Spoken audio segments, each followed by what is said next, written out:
Solar panel clean ചെയ്യുമ്പോൾ ശ്രദ്ധിക്കേണ്ട കാര്യങ്ങളാണ് നമ്മൾ ഇന്നത്തെ വീഡിയോയിലൂടെ പറയാൻ പോകുന്നത്. സോളാർ സ്ഥാപിച്ചവരും അതുപോലെ ഇനി വെക്കാൻ ഉദ്ദേശിച്ചവരും ഈ വീഡിയോ തീർച്ചയായും ഒന്ന് കാണുക. എന്തായാലും എല്ലാവർക്കും ഉപകാരപ്പെടുന്നതായിരിക്കും. വീഡിയോ മറ്റുള്ളവരിലേക്കൊന്ന് ഷെയർ ചെയ്ത് കൊടുക്കുക, ആർക്കെങ്കിലുമൊക്കെ ഉപകാരപ്പെട്ടേക്കും. നമ്മുടെ നാട്ടിലിപ്പോൾ വീടുകളിൽ സോളാർ പാനൽ ഫിക്സ് ചെയ്യുന്നത് സർവ്വസാധാരണമായിരിക്കുകയാണ്. വളരെ നല്ല കാര്യം തന്നെയാണ്. ഞാനും ഇത് ഫിക്സ് ചെയ്തിട്ടുണ്ട്. എൻ്റെ അനുഭവത്തിൽ ഇത് വളരെ നല്ല ഒരു തീരുമാനമായിട്ടാണ് എനിക്ക് തോന്നിയിട്ടുള്ളത്. തുടക്കത്തിൽ അല്പം ഇൻവെസ്റ്റ്മെൻറ്റ് ഉണ്ടെങ്കിലും ഭാവിയിൽ മുടക്കിയ പൈസ നമുക്ക് തിരികെ ലഭിക്കും എന്നുള്ളതാണ് ഇതിൻ്റെ ഒരു പ്രത്യേകത. ശരാശരി ഒരു മിഡിൽ ക്ലാസ് ഫാമിലിക്ക് 3 കിലോ വാട്ടിൻ്റെ സോളാർ തന്നെ അവരുടെ ആവശ്യങ്ങൾക്ക് ധാരാളമായിരിക്കും. സോളാർ സ്ഥാപിച്ച എല്ലാവർക്കും ആകെയുള്ള ഒരു പ്രയാസം എങ്ങനെയാണ് ഈ സോളാർ പാനൽ ക്ലീൻ ചെയ്യുന്നത് എന്നുള്ളതാണ്. പല കമ്പനിക്കാരും അവർ തന്നെ ആളെ വെച്ച് ക്ലീൻ ചെയ്യിക്കാറുണ്ട്. പക്ഷേ അതിനൊക്കെ പലരും ചാർജ് ഈടാക്കാറുമുണ്ട്. പക്ഷേ വളരെ എളുപ്പത്തിൽ നമുക്ക് തന്നെ ചെയ്യാൻ കഴിയുന്നൊരു പണിയാണിത്. നോർമൽ ഫ്ലാറ്റ് റൂഫ് ആണെങ്കിൽ വളരെ എളുപ്പത്തിൽ തന്നെ നമുക്ക് നിന്നുകൊണ്ട് ചെയ്യാൻ കഴിയും. സ്ലോപ്പിംഗ് റൂഫോ അല്ലെങ്കിൽ ഷീറ്റിന് മുകളിലൊക്കെ ആണെങ്കിൽ പോലും സോളാർ ഫിക്സ് ചെയ്യുമ്പോൾ തന്നെ അത് ക്ലീൻ ചെയ്യാനുള്ള റാമും കൂടെ സാധാരണ ഫിറ്റ് ചെയ്യാറുണ്ട്. പലരും വലിയ ബുദ്ധിമുട്ടുള്ള കാര്യമായിട്ടാണ് കരുതുന്നത് ഈ സോളാർ പാനൽ ക്ലീനിങ്. എന്നാൽ 1-2 കാര്യങ്ങൾ മാത്രം ശ്രദ്ധിച്ചാൽ വളരെ എളുപ്പത്തിൽ ചെയ്യാവുന്നൊരു കാര്യമാണിത്. വെയിലില്ലാത്ത സമയത്താണ് സോളാർ പാനൽ ക്ലീൻ ചെയ്യാൻ വേണ്ടി നമ്മൾ തിരഞ്ഞെടുക്കേണ്ടത്. അതിരാവിലെ അല്ലെന്നുണ്ടെങ്കിൽ വൈകുന്നേരമാണ് ഇതിന് ഏറ്റവും ഉത്തമം. അതുപോലെ തന്നെ സോളാർ പാനൽ ക്ലീൻ ചെയ്യുന്നതിന് മുമ്പേ ഇതിലേക്കുള്ള പവർ ഓഫ് ചെയ്യുന്നതാണ് ഏറ്റവും സേഫായിട്ടുള്ള കാര്യം.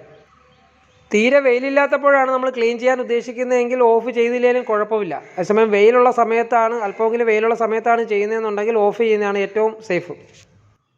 നമ്മളെ KCBയുടെ മീറ്ററിനോട് ചേർന്നാണ് ഈ സോളാറിൻ്റെ ഇൻവെർട്ടർ സ്ഥാപിച്ചിട്ടുള്ളത്. അതിൻ്റെ തൊട്ടടുത്തായിട്ടാണ് 2 ബോക്സിലായിട്ടാണ് ഈ AC സ്വിച്ചും DC സ്വിച്ചും എന്ന് പറഞ്ഞ് 2 ചെറിയ ബോക്സുകൾ സ്ഥാപിച്ചിട്ടുണ്ട്.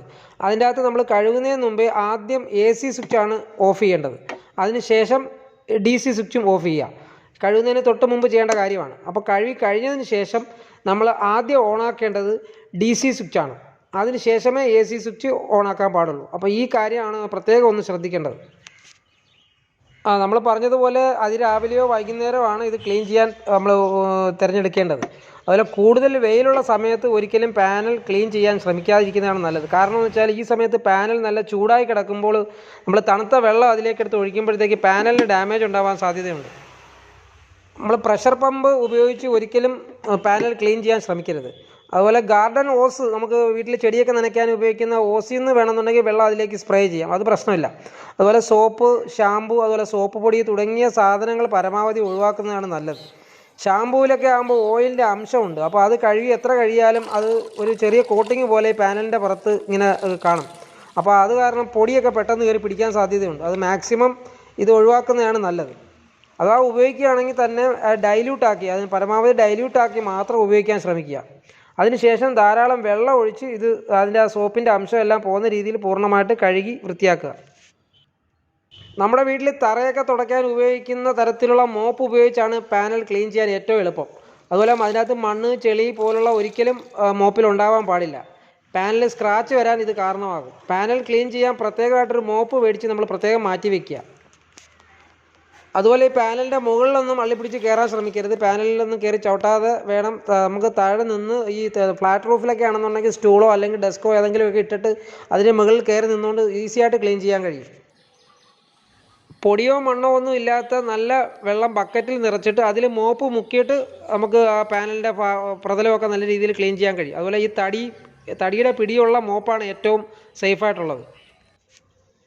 ഡ്രസ്സൊക്കെ കഴുകുന്ന രീതിയിലുള്ള കട്ടിയുള്ള ബ്രഷോ ചകിരിയോ ഒന്നും ഉപയോഗിച്ച് ഇത് പാനൽ തുടയ്ക്കാൻ പാടില്ല. നമ്മൾ ടവൽ ഉപയോഗിച്ച് തുടയ്ക്കാം, അല്ലാതെ വേറെ ബ്രഷുകളൊന്നും ഉപയോഗിക്കാൻ പാടില്ല. ആകെ ഇത്രയേ ഉള്ളൂ. ഇതിൻ്റെ പാനൽ ഡാമേജ് വരാത്ത രീതിയിൽ സോഫ്റ്റ് ആയിട്ടുള്ള തുണികൾ ഉപയോഗിച്ച് അതുപോലെ തന്നെ നല്ല വെള്ളം ഉപയോഗിച്ച് 2-3 മാസം കൂടുമ്പോൾ കൃത്യമായിട്ട് ക്ലീൻ ചെയ്യണം. അത്രയേ ഉള്ളൂ ഇതിൻ്റെ അകത്തുള്ള ബേസിക്കായിട്ടുള്ള കാര്യം. പിന്നെ ഇടയ്ക്കിടയ്ക്ക് നമ്മൾ പാനലൊന്ന് കയറി ചെക്ക് ചെയ്യുക. ഈ മരത്തിൻ്റെയൊക്കെ ഇലയൊക്കെ ചിലപ്പോൾ പറന്ന് വന്ന് പാനലിൽ വന്ന് ഒട്ടിപ്പിടിച്ചിരിക്കാൻ സാധ്യതയുണ്ട്. അങ്ങനെയൊക്കെ ഉണ്ടെന്നുണ്ടെങ്കിൽ അത് പ്രൊഡക്ഷനൊക്കെ കുറയും. അപ്പോൾ അത് ഇടയ്ക്കിടയ്ക്ക് നമ്മൾ കയറി ഒന്ന് ശ്രദ്ധിച്ചിരുന്നാൽ മതി. ഇത്രയും കാര്യങ്ങളാണ് സോളാർ പാനൽ ക്ലീൻ ചെയ്യുമ്പോൾ പ്രധാനമായിട്ട് ശ്രദ്ധിക്കേണ്ടത്. അപ്പോൾ ഈ ക്ലീൻ ചെയ്ത് കഴിയുമ്പോൾ നമ്മൾ നേരത്തെ പറഞ്ഞതുപോലെ ആദ്യം DC സ്വിച്ചാണ് ഓണാക്കേണ്ടത്. അത് കഴിഞ്ഞ് AC സ്വിച്ച് ഓണാക്കുക. അപ്പോൾ ഇത്രയും കാര്യങ്ങളാണ് ശ്രദ്ധിക്കേണ്ടത്.